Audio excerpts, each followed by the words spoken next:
25 Black R&B legends who kept their lovers a secret until death. What if the greatest love stories in R&B weren't sung on stage but hidden in hotel rooms, sealed in contracts and carried to the grave?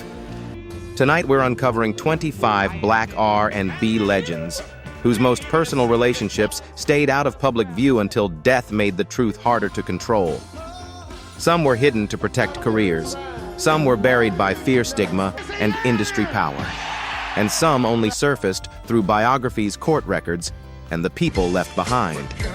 Stay to the end, because one story will change how you hear these voices forever. For fact-first storytelling, subscribe to the Black Excellence List now.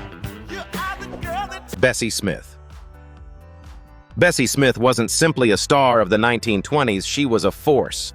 Known as the Empress of the Blues, she commanded stages with a voice that sounded like truth wrapped in thunder, but the most perilous parts of her life weren't performed under spotlights. In a segregated America that policed black women's independence and treated same-sex desire as scandal, love could become a liability overnight.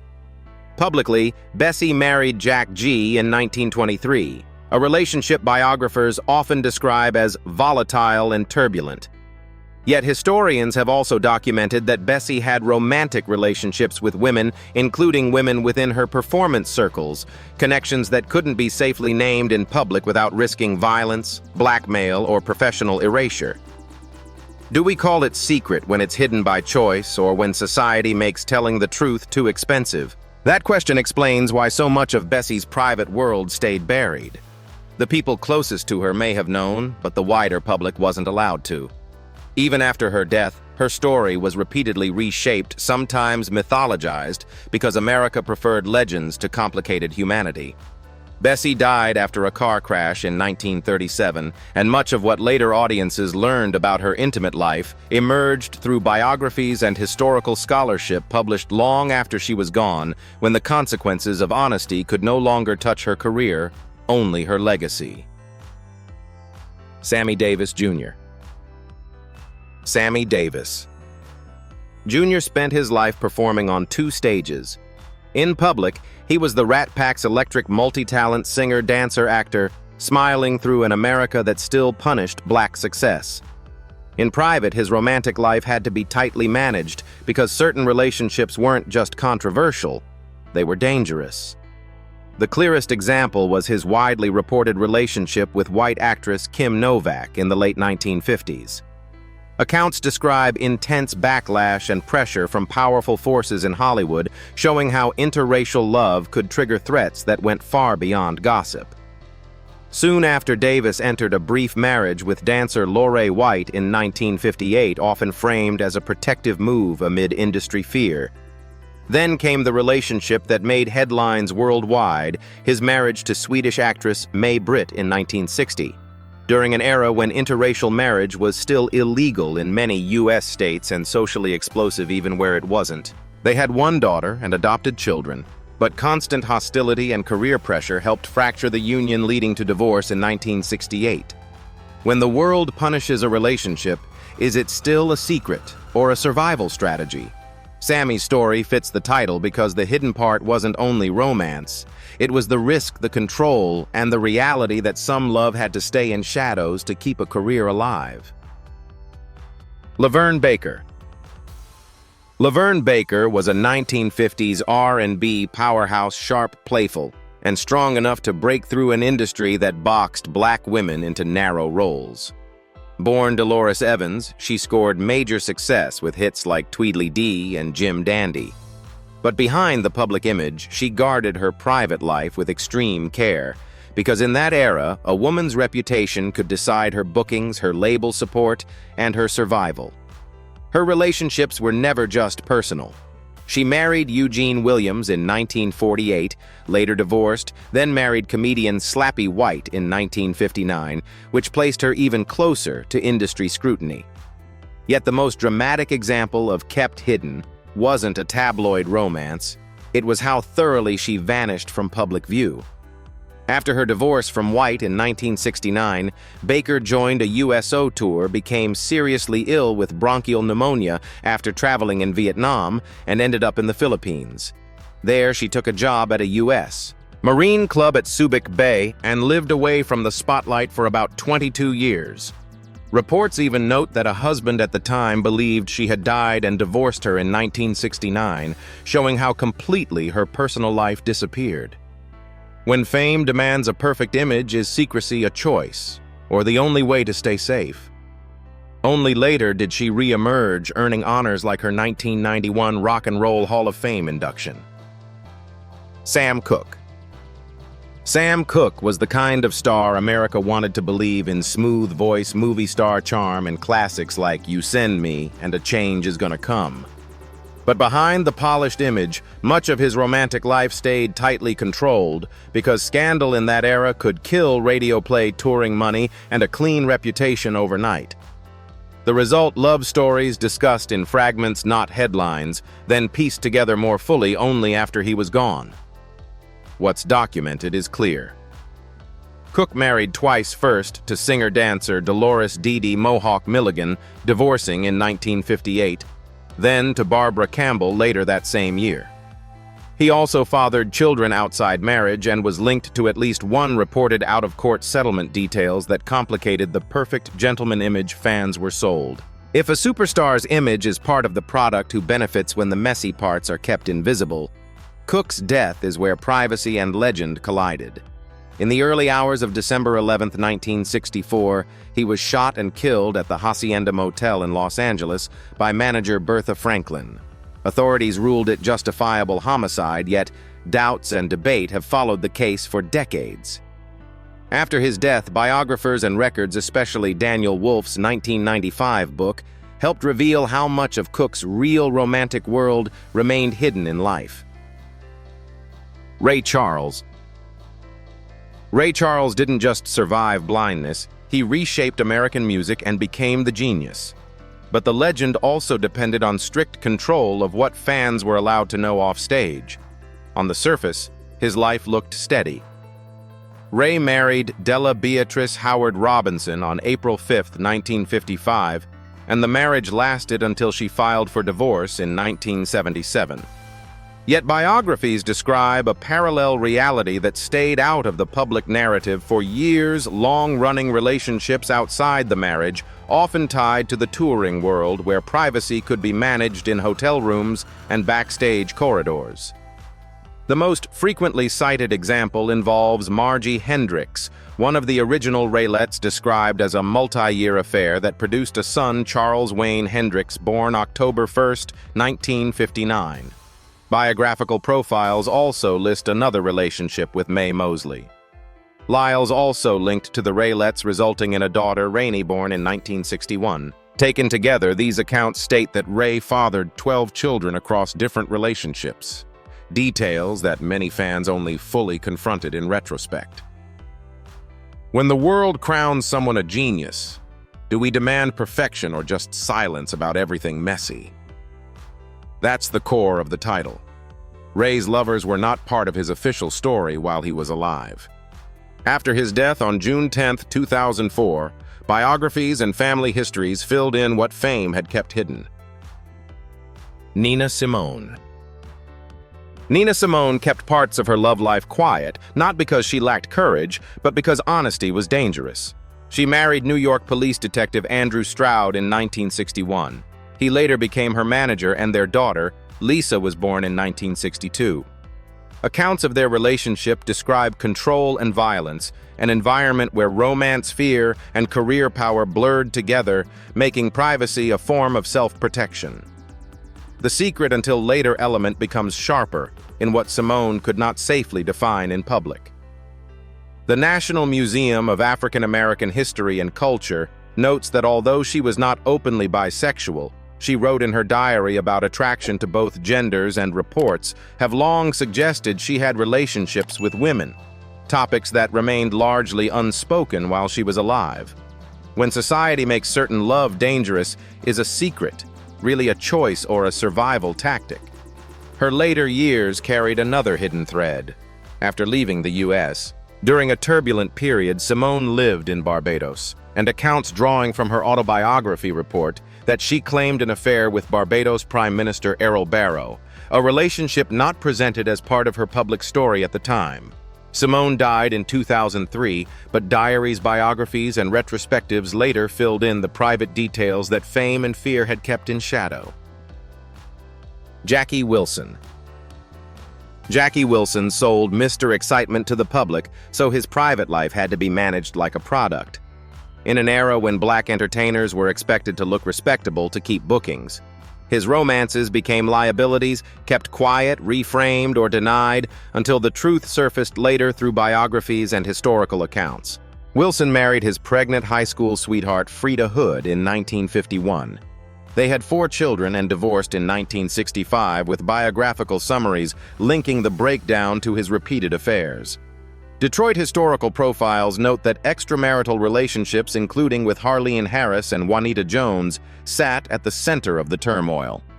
The clearest proof wasn't gossip. On February 15, 1961, Wilson was shot in Manhattan by girlfriend Juanita Jones in a jealous confrontation. Accounts say the incident required life-saving surgery and reportedly cost him a kidney. Even more telling sources describe how his management pushed an alternate story claiming an obsessed fan was responsible, an early example of narrative control designed to protect the brand. When a superstar's image is the paycheck, who decides which love is too dangerous to admit?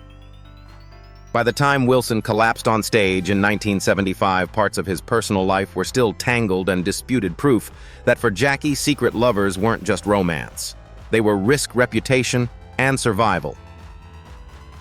Etta James. Etta James sang devotion like it was gospel, yet her own love life was never packaged into a clean public story. The official headline was simple: she married Artis Mills in 1969 and remained married until her death in 2012. But the reality behind the curtain was far more layered, and much of it only became clearer through biographies and her own later disclosures. Even basic profiles reveal why secrecy mattered. Etta had 2 sons, Donto and Sametto, with different fathers, a detail that didn't fit the tidy image the industry preferred women to project. Before her marriage, she was linked romantically to Harvey Fuqua, a singer-producer and partner in the Chess Records circle, and they even recorded together, showing how intimacy could exist in plain sight while still being kept out of the official narrative. When a singer's career depends on being admired, who decides which love story is allowed to exist out loud? Her autobiography, Rage to Survive.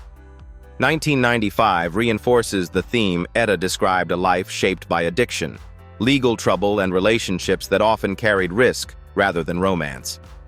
Later, family court disputes over her care and finances exposed how controlled her personal world became. With Etta, the secret isn't one shocking lover. It's how the full truth of her relationship stayed fragmented until long after the spotlight moved on. Marvin Gaye. Marvin Gaye's public persona sold romance, silky devotion. Private promises turned into hit records. But his real love life was far more complicated, and much of it only became fully legible through biographies and legal records after the fact.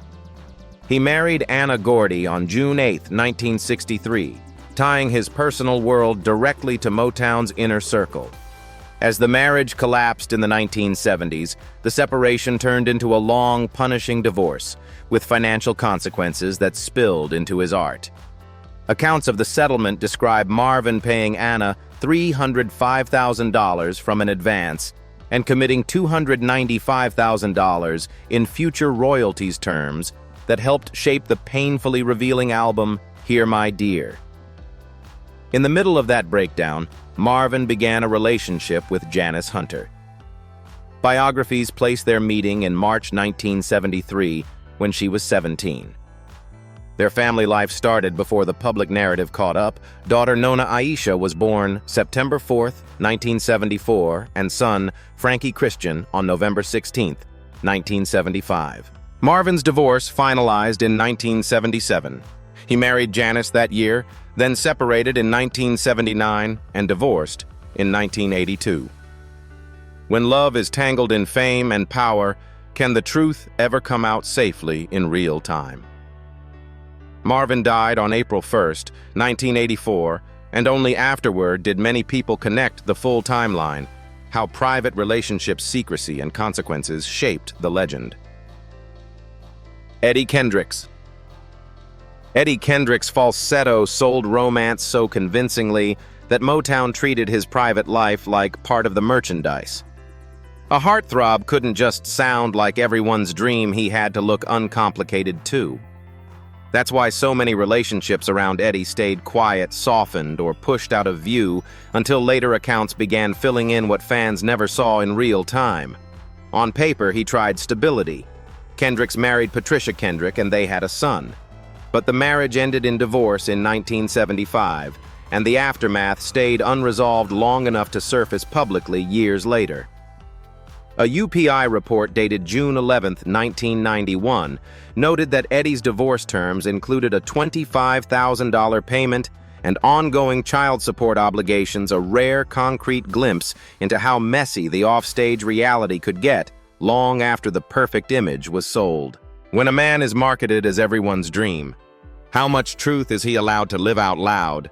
Eddie's era was packed with whispers about who loved whom inside the Motown circle, yet most of it remained unconfirmed while careers were at stake. He died in 1992, and as often happens, more personal details and claims circulated afterward through biographies, interviews, and people who finally felt safe enough to speak. That's the point behind the title, "The Fantasy Stayed Public." The real love stories stayed hidden until the spotlight was gone. Otis Redding. Otis Redding sang like a man confessing in public, yet his real love story lived far from the spotlight. While fans crowned him a soul legend, the person at the center of his private world was Zelma Atwood, whom he met in Georgia. Their life together moved fast and quietly. Zelma gave birth to their son Dexter in 1960, and she and Otis married in August 1961, years before fame made him an international name. Otis didn't turn romance into publicity. He kept his home life off the marquee, and biographies note how touring success created distance. At one point, he worked from Los Angeles while Zelma and Dexter stayed in Macon, showing how privacy became a form of protection, not a sign of shame. Their family expanded with Carla and Otis III, and after his death, Zelma later adopted Demetria, but most of that family story wasn't what the public saw. Do we call it secret when a couple hides from gossip, or when fame makes privacy the only kind of safety? Otis died at 26 in a plane crash on December 10, 1967, freezing their relationship in time. Afterward, Zelma became the keeper of the life audiences never witnessed. That hidden love has become central enough that an estate-backed biopic is titled Otis and Zelma, spotlighting the relationship many didn't fully recognize until after he was gone. David Ruffin. David Ruffin was sold as Velvet Temptation, the voice meant to sound like every listener's dream. But Motown's fantasy required silence, and much of his real love life stayed hidden until later accounts pulled it into view. Publicly, Ruffin married Sandra Barnes in 1961, and they had 3 daughters. Yet biographical profiles also describe a second, quieter reality. He met Gena Sapia in 1964, had a son with her, and lived with her for years, an arrangement that never became part of his official public narrative while his career was peaking. After Ruffin's death, Sapia added Ruffin to her surname and later published a memoir, one of the ways this private chapter became clearer in hindsight. His relationship with Tammy Terrell shows why secrecy mattered. Sources describe it as turbulent, and one of the most painful exposures came when Terrell reportedly announced an engagement on stage, only to realize Ruffin was already married. In Motown's world, that kind of revelation could damage careers, tours, and trust overnight. When a star's brand depends on being everyone's dream, who gets hurt when love has to stay hidden? Ruffin died on June 1, 1991. Authorities ruled his death an accidental overdose. Even then, conflicting reactions and suspicions followed another reminder that for Ruffin, the public often got fragments, while the fuller truth surfaced slowly after the spotlight was gone. Barry White. Barry White sold the world a fantasy, slow grooves, whispered devotion, and a voice that sounded like forever. But the Love Man brand also required strict control over what the public could see. In real life, Barry's most complicated relationships didn't become widely discussed until after his death, when legal paperwork and estate disputes forced private chapters into the open. Here's the documented backbone. Barry married singer Etta James in 1974. They reportedly separated in 1988, yet remained legally married until Barry died in 2003, even while living separate lives. That single detail explains how a public marriage could exist on paper while the emotional reality remained off-stage. When a man's image is built on romance, who pays the price for the love kept out of frame? After Barry died, court battles and claims around his estate drew attention to people who said they were partners or family. One widely reported case involved Catherine Denton, who claimed Barry had promised support and that her infant daughter was his. Paternity testing ultimately found he was not the father, and she lost her case. So the secret here isn't tabloid thrill, it's the way love, legality, and legacy stayed separated until the courts stitched them together in public. Donny Hathaway. Donny Hathaway's most protected love story wasn't a scandal, it was the life the spotlight didn't bother to headline. He married vocalist Aaliyah Leverne in 1967 after they met studying music at Howard University. They built a family and a creative partnership, but much of what the public later learned about their bond, how deeply she was part of his world, became clearer through retrospective interviews and profiles long after he was gone. When we celebrate the genius, do we ignore the person who lived with the consequences of that genius every day? The reason this ties to your title is the timing. Donny's private reality, particularly his severe mental health struggle, was not something the industry framed openly while he was alive. His life ended on January 13, 1979, when he fell from a room at New York's Essex House. Only afterward did the fuller shape of his intimate life, marriage, strain, protection, grief come into public focus, not as gossip but as the human cost behind a voice that sounded effortless. Billy Preston. Billy Preston's career was everywhere. Beatles sessions, major tours, timeless keyboard hooks. Yet his personal life lived behind a curtain. Part of that was era, part of it was fear, and part of it was the way the industry punished anything that threatened a marketable image. In 1991, Preston was arrested after authorities said a 16-year-old boy reported an incident at Preston's Malibu home. The case drew intense media attention. Reporting later noted Preston entered no contest pleas to cocaine and assault-related charges, while the sex-related charges were dismissed.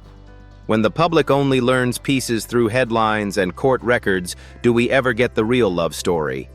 Only the fallout. A later wave of telling came after his final years as biographies and documentaries discussed how he navigated identity and privacy as a black man shaped by gospel culture and show business expectations. Billy died in 2006, and like many legends, what people debated most loudly afterward wasn't the music but the parts of his life he couldn't safely live in daylight. Arthur Conley. Arthur Conley's signature anthem, Sweet Soul Music, sounded like pure celebration, but his own love life was something he couldn't safely celebrate in public. In the 1960s, R&B world, being openly gay could mean blacklisting lost bookings and instant career collapse. So Conley's most personal truth stayed off stage, sealed behind a smile, while the industry sold him as a carefree hitmaker.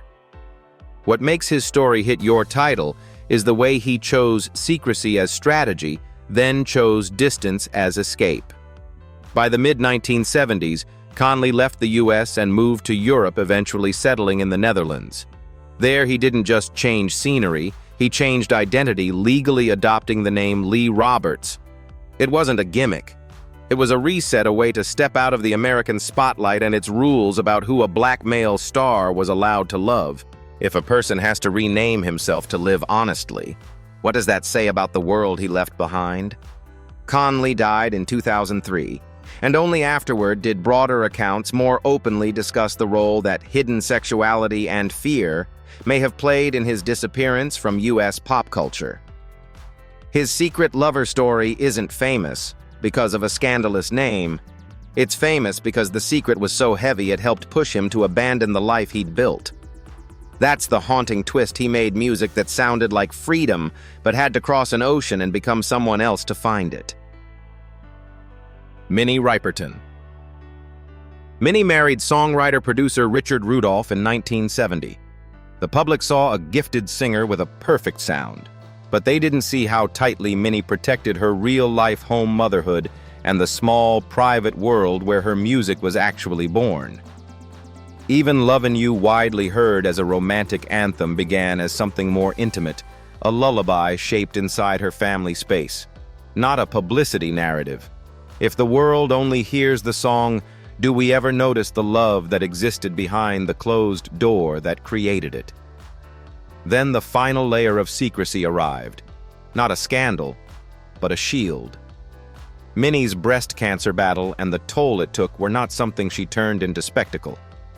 She kept working, kept smiling, kept singing while her body was fighting a war most fans didn't fully grasp until later.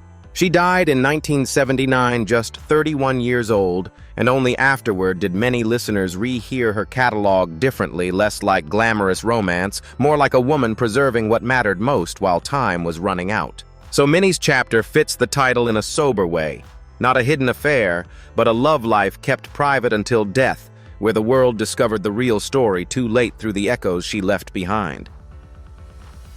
Rick James. Rick James made Super Freak energy look effortless, but his real love life was anything but simple, and a lot of the truth only became widely discussed through memoirs and retrospectives after the peak years were over. In the public eye, he was funk's outlaw, glamorous, reckless, and always surrounded by rumors. Privately, his relationships often had to live in the shadows of fame addiction and image control, because admitting too much could destroy a career that already walked on the edge.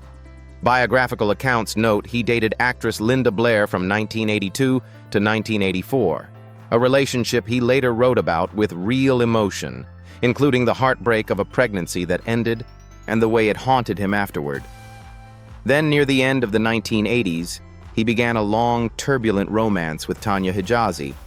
They had a child together, later married, and eventually divorced. When someone's public persona is built on freedom, how much of their real love can they admit without losing everything? That question is the spine of Rick's story.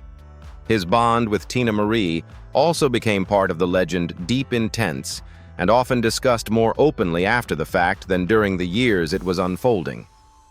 By the time Rick James died in 2004, the audience had the songs, but the full shape of who he loved, how he loved, and what it cost him was still being assembled from books, interviews, and the pieces he left behind. Phyllis Hyman. Phyllis Hyman was famously billed as a goddess of love, yet her real romantic life rarely played out in public. The few confirmed facts are stark. She married her music arranger/manager Larry Alexander in the late 1970s, and later divorced, and she had no children.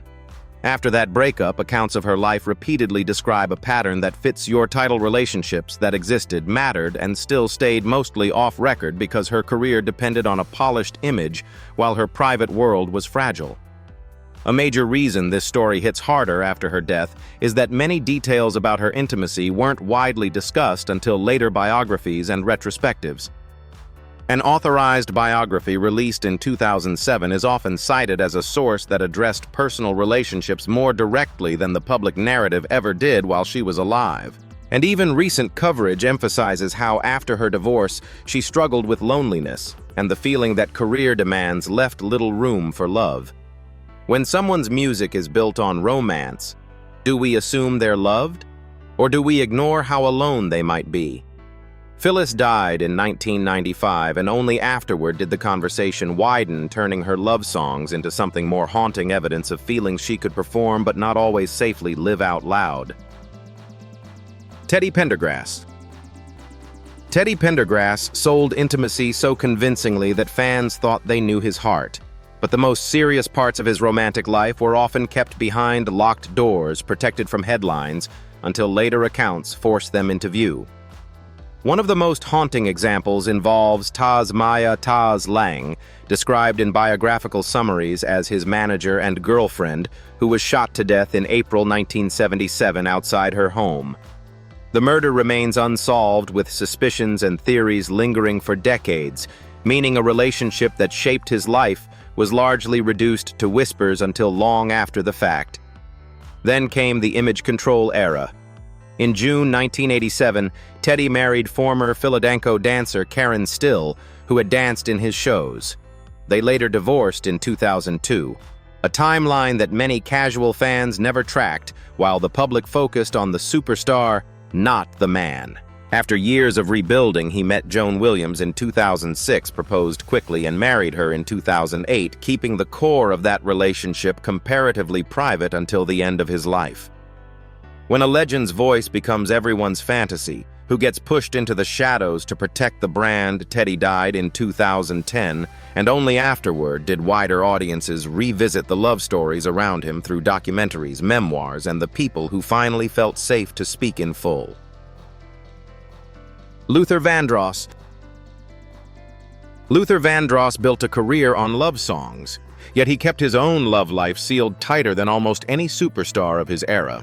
He never married and had no children, and for years he refused to confirm or deny questions about his sexuality because in the music business he came up in that truth could change radio support endorsements, even the way audiences heard his voice. After his death in 2005, the conversation shifted. Friends and colleagues began describing what Luther himself would not say publicly. Writer Bruce Vilanch told Out magazine that Luther was in the life but deeply closeted, and that he was extremely careful not to let the public know. Years later, in 2017, Patti LaBelle, one of his closest friends, said on record that Luther was gay and explained why he never came out, making the open secret explicit long after he was gone. If the world profits from your romance songs, does it also punish you for living your own romance out loud? That's the heart of Luther's chapter. Not a tabloid name, but a lifetime of love kept private until death, and only then discussed through biographies and the people who finally felt safe to speak. Whitney Houston. Whitney Houston's greatest secret wasn't a hidden scandal. It was a love story that stayed unnamed in public until she was gone. For years, Whitney and Robin Crawford were inseparable best friends, creative partners, constant companions. Rumors followed them, but Whitney's public narrative never allowed space for the truth. The world saw the superstar dating men, then marrying Bobby Brown in 1992, a relationship that became tabloid history and ended in divorce years later. What made the Crawford chapter fit your title is how long it remained unconfirmed in Whitney's lifetime, and how clearly it was only spelled out afterward. In her 2019 memoir, A Song for You, My Life with Whitney Houston, Crawford confirmed their relationship had been romantic early on, describing how it turned physical and then ended when Whitney's career began to take off. The Washington Post review recounts Crawford's claim that Whitney feared exposure, telling her that if people found out, they'll never leave us alone, framing secrecy as protection, not shame. When the world profits from a love song icon, does it also punish her for choosing the wrong love? Whitney died in 2012. And only after that did documentaries and memoirs broaden what could be said out loud, turning what had been whispered for decades into a story finally spoken with names, timelines, and motive. Gerald Levert. Gerald Levert made a career out of singing, like commitment was guaranteed, yet he kept his own serious relationships mostly out of the spotlight. He never married, which is exactly why so many people only learned the real names and timelines after he died in 2006, when women connected to him finally spoke on record. One of the clearest public examples came from comedian actress Kim Whitley, who recalled on TV One's Uncensored that she and Gerald had a long, complicated bond, and even spoke about why they never made it to marriage because his life ended before it could happen. That's the theme in motion, a relationship that existed for years, yet stayed largely outside the official celebrity narrative until later interviews made it real to the public. Another posthumous puzzle piece surfaced through Kandi Burruss, who confirmed their past romance and shared an unreleased duet with Gerald It's You recorded in 2003. A reminder that some relationships live privately in studios and phone calls, not press releases. If a man's brand is romance, does the world leave him any room to keep his own love life private? That's why Gerald fits your title, not because of one scandal, but because the fuller picture of who he loved became clearer only when the people who knew him felt safe or finally ready to say it out loud. Lisa Left Eye Lopes. Lisa Left Eye Lopes is a perfect example of how the public can know a celebrity's love life and still miss the parts that stayed hidden until it was too late. Her relationship with NFL star Andre Rison was famous and volatile, so famous it became part of pop culture memory. But the other names that later got attached to her heart didn't fully enter the mainstream conversation until after she was gone, when she could no longer confirm, deny, or add context. Left Eye died in a car crash in Honduras on April 25, 2002, at just 30 years old, while filming footage during a retreat. Years later, the Lifetime docuseries Hopelessly in Love revisited her relationship history and amplified claims that had never been settled publicly in her lifetime. In that same wave of posthumous storytelling, Death Row's Suge Knight alleged he had a sexual relationship with Lopes, an allegation reported in coverage of the series, but still an allegation, not something Left Eye ever publicly confirmed. If truth only gets talked about after someone dies, is it revelation or just rumor, finally losing its fear? Aaliyah. Aaliyah's story fits your title in the most unsettling way because the secret wasn't a hidden romance people could safely gossip about. It was an alleged relationship and illegal marriage that industry adults had every incentive to keep quiet while her career was taking off. Publicly, Aaliyah was presented as the poised teenage prodigy music movies and a carefully protected image. Privately reporting and later legal narratives describe a far darker reality. In 1994, she was reportedly married to R. Kelly while she was 15 and he was an adult. The marriage was later annulled because she was underage. The details didn't become widely digestible to the public in real time because the story lived behind ND. As fear and industry pressure, exactly the kind of machinery that can keep love, or what's framed as love, hidden until it's too late. When a teen star's image is worth millions, who benefits most from keeping the truth off the record? Aaliyah died on August 25, 2001 in a plane crash in the Bahamas while returning from filming Rock the Boat. After her death, biographies and documentaries brought the relationship back into public focus with more names, timelines, and allegations than she ever had the chance to address herself, turning a buried chapter into a permanent part of her legacy. So here's the real debate when secret lovers surface only after death. Are we finally honoring the truth or feeding on stories people never got to explain? Some of these relationships were hidden by fear contracts and an industry built on image control. Others remain tangled in allegations that should never be treated like proven fact. But one thing is clear, fame doesn't just spotlight talent, it can bury humanity. What do you think matters more, privacy, transparency, or accountability? Drop your honest take in the comments and subscribe to the Black Excellence List for more fact-grounded stories that go beyond the headlines.